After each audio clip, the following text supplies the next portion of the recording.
আমরা বলেছি যে সরকার জননিরাপত্তার বিষয়টায় দুর্বলতা রয়েছে, সরকারের আইন শৃঙ্খলা জায়গায় মানুষের এসে আস্থাটা এখনো আসে নাই, এবং আমরা এখন যে দেখতে পাচ্ছি যে নির্বাচনকে বানচাল করার জন্য এবং গণ অভ্যুত্থানকে নস্যাৎ করার জন্য গণ অভ্যুত্থানের যারা প্রতিচ্ছবি ছিল, যারা নায়ক ছিল, নেতা ছিল, যারা অংশগ্রহণকারী ছিল, তাদেরকে টার্গেট করে হত্যা করা হচ্ছে।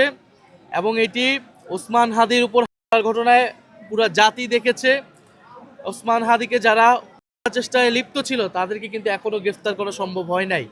আমরা বলতে চাই অতি দ্রুত সময় তাদেরকে গ্রেফতার করে বিচারের আওতায় আনতে হবে, এবং এই পুরো পরিকল্পনার সাথে, এই আয়োজনের সাথে যারা জড়িত, প্রশাসন থেকে শুরু করে যারা সরকারের ভিতরে বাহিরে যারা নীল নকশা করছে, তাদেরকে চিহ্নিত করে গ্রেফতারের আওতায় আনতে হবে এবং আমাদের ফ্যাসিবাদ বিরোধী জাতীয় ঐক্য বজায় রাখতে হবে। আমরা দেখছি এই ঘটনাকে কেন্দ্র করে রাজনৈতিক দলগুলো একে অপরকে দোষারোপ করছে। আমরা মনে করি এই সময় আমাদেরকে এই জায়গা থেকে সরে এসে একটা ন্যূনতম একটা জাতীয় ঐক্য আমাদের মধ্যে রাখতে হবে। আমাদের মধ্যে বিভক্তি থাকলে ফ্যাসিস্ট শক্তি সেটা থেকে সবচেয়ে বেশি সুবিধাপ্রাপ্ত হবে।